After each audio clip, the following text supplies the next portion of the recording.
శ్రీమంతం కాదు, సీమంతం. పెళ్ళయిన తర్వాత మొదటిసారి గర్భం వచ్చినప్పుడు 7వ నెలలో ఈ వేడుక నిర్వహిస్తారు.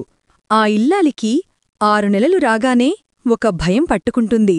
అది ఏమిటంటే, ప్రసవ సమయంలో బిడ్డ అడ్డం తిరగడం వలన తల్లి చనిపోతుంది అని ఎవరో చెప్పగా విని ఉంటుంది, లేదా ఏ సినిమాలోనో ఎప్పుడో చూసి ఉంటుంది. ఇప్పుడు అవన్నీ గుర్తుకు వచ్చి తాను కూడా బిడ్డకు జన్మనిచ్చే సమయంలో చనిపోతానేమో అని భయం కలుగుతుంది.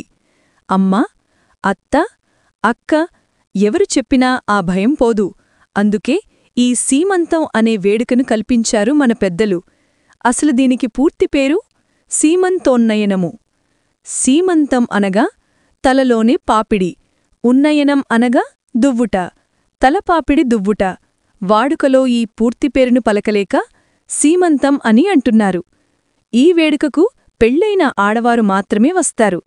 వచ్చినవారు ఆమె తలమీద అక్షంతలు వేసి ఆమెను ఆశీర్వదిస్తారు.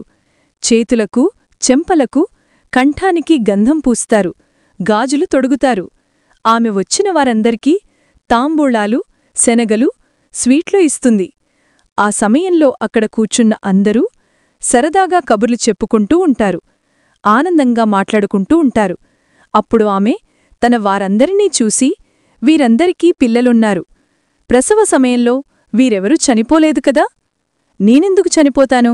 నాకూడా ఏమీ కాదు, నేను భయపడాల్సిన అవసరం లేదు అనే ఆలోచనలు వచ్చి ఆమెకు గొప్ప మనోధైర్యం వస్తుంది. ఆమెలో ఆ మనోధైర్యాన్ని తెచ్చేందుకే సీమంతం అనే వేడుకను చేస్తారు. ఈ వేడుక జరగకపోతే ఆమెలోని భయం ఎప్పటికీ పోదు. మొదటి కాన్పుకు ముందే ఇది జరుగుతుంది. ఆ భయం పోతుంది కాబట్టి ఆమె రెండవసారి గర్భవతి అయినప్పుడు సీమంతం జరపరు. ఇది దీనిలోనే అంతరార్థం.